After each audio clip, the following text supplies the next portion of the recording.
एक लाइन और, जहां मेरे अपने,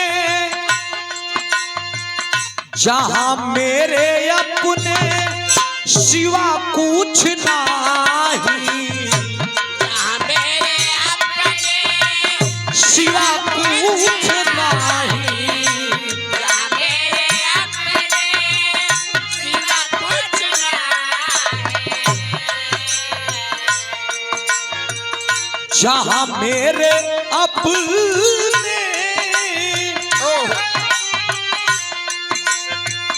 जहां मेरे अपने सिवा कुछ नहीं, जहां मेरे अपने सिवा कुछ नहीं, जहां मेरे अपने सिवा कुछ नहीं, जहां मेरे अपने सिवा कुछ नहीं, मुझे मेरी मस्ती, अरे मुझे मेरी मस्ती कहाँ लेके आई, मुझे मेरी मस्ती कहाँ लेके आई, मुझे मेरी मस्ती कहाँ लेके आई, मुझे मेरी मस्ती कहाँ लेके आई। लोग कहला समर्थ के ना दोष गोसाई समर्थी पुरुष के कोनो प्रकार का दोष ना दे सकेला। रवीना जी भक्ति में, जंग में, प्यार में सब जायज है। बाबा समर्थ के ना दोष गोसाई कहता है क्या,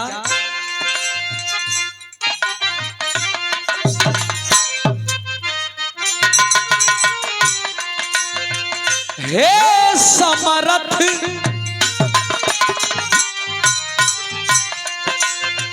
हे समर्थ है ज्ञान के दाता,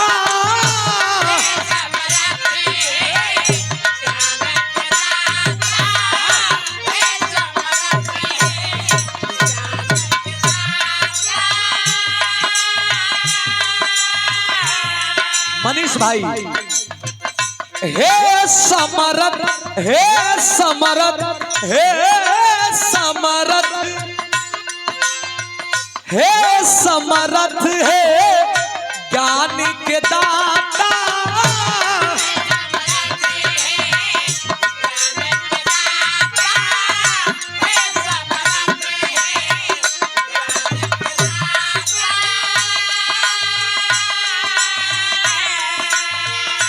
आदि अनंतयाप, आदि अनंतयाप भाग्य विधाता, भाग्य विधाता,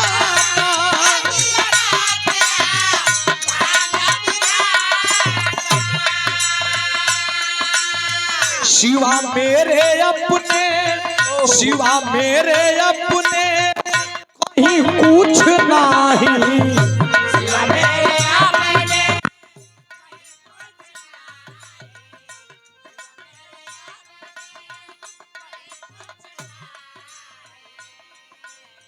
शिवा मेरे अपने कहीं कुछ नहीं, अरे मुझे मेरी मस्ती, मुझे मेरी मस्ती अरे कहाँ लेके,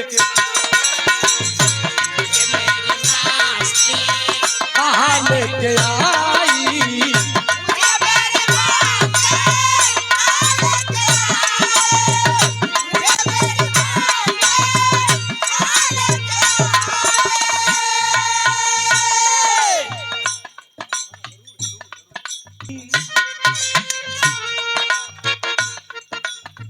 कर भला तो हो भला।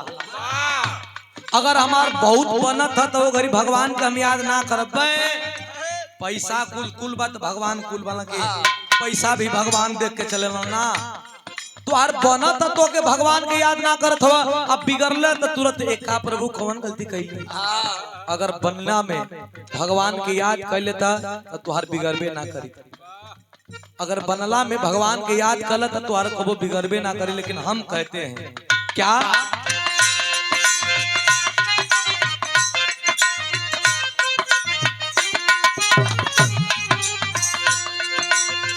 आपने बनाए बाबा क्या है? आपने बनाए हैं आपने सवारे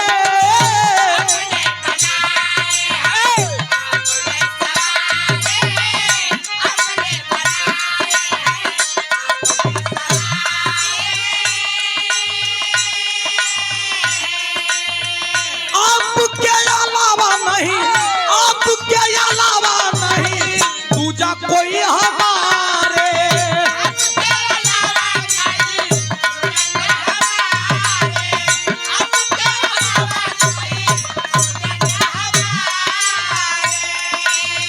आप नहीं तो सब हैं, आपके अलावा मेरा दुनिया में कोई नहीं है।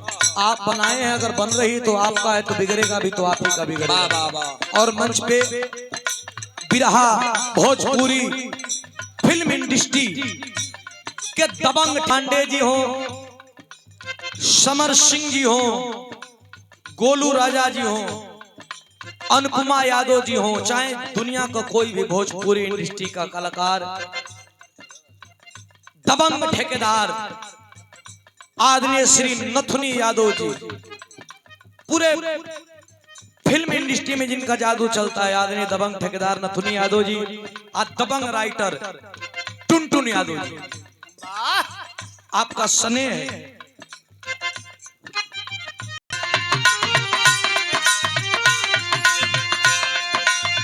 आपने बनाए हैं आपने सवारे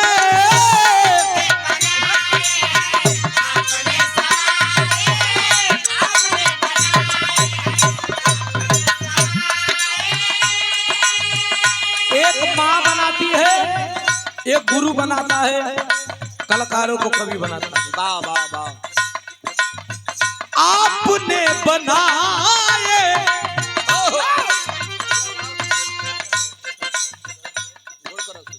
पे ट्रेनिंग में चलता है।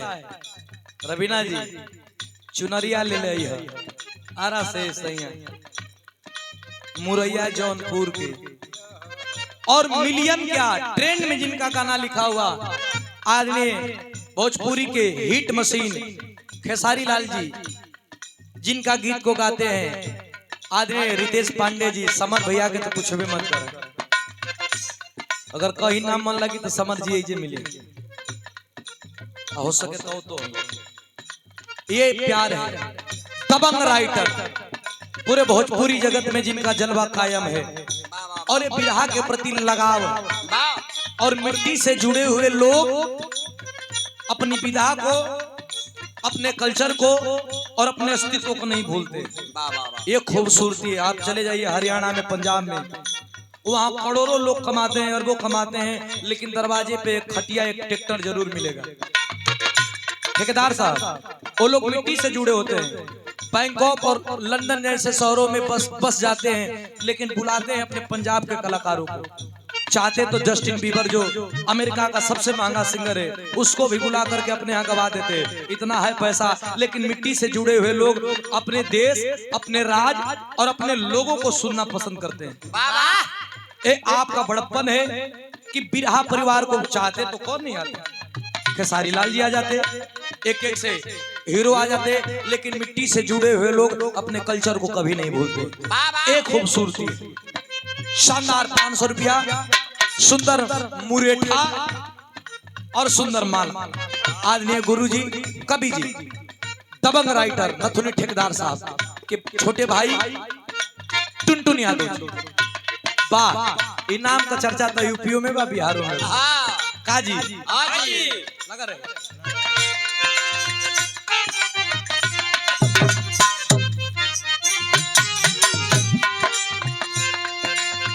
आपने बनाया है आपने सवारे,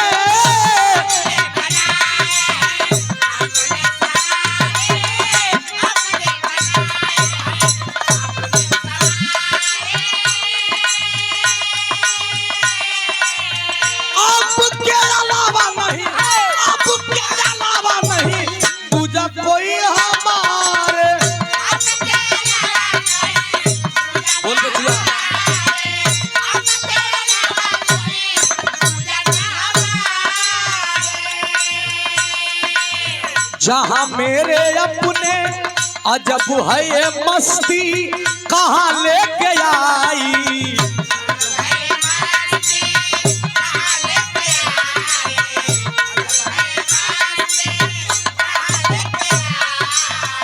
अजब है ये मस्ती कहाँ लेके आई।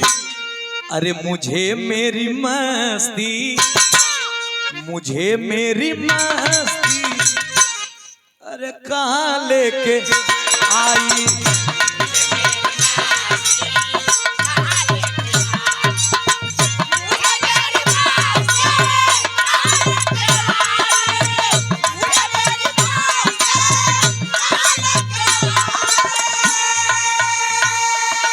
लास्ट लाइन गुरु घराने के परिचय बा। कौना बगिया का हम फूल बानी, हमार फुलवारी का का नाव बा, हमारा अखाड़े का का नाव बा। दास कहत बका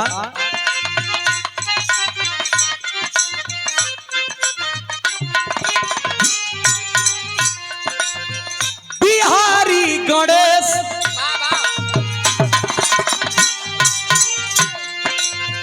बिहारी गणेश राम लाल ही सजीवन।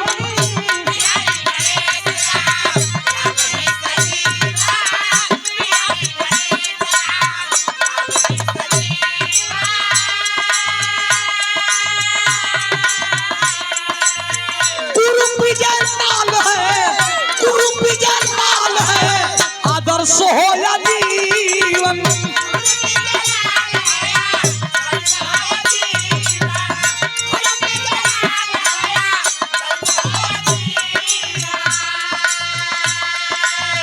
नाम ही सहारा,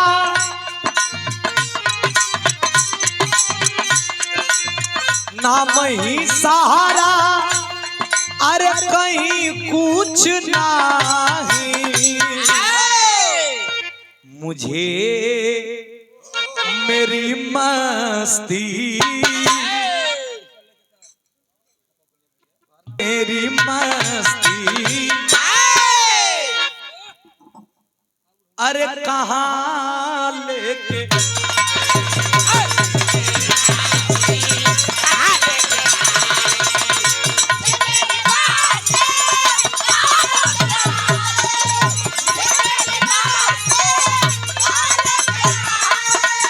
जहाँ मेरे अपने, जहाँ मेरे अपने सिवा कुछ नहीं, जहाँ मेरे अपने सिवा कुछ नहीं।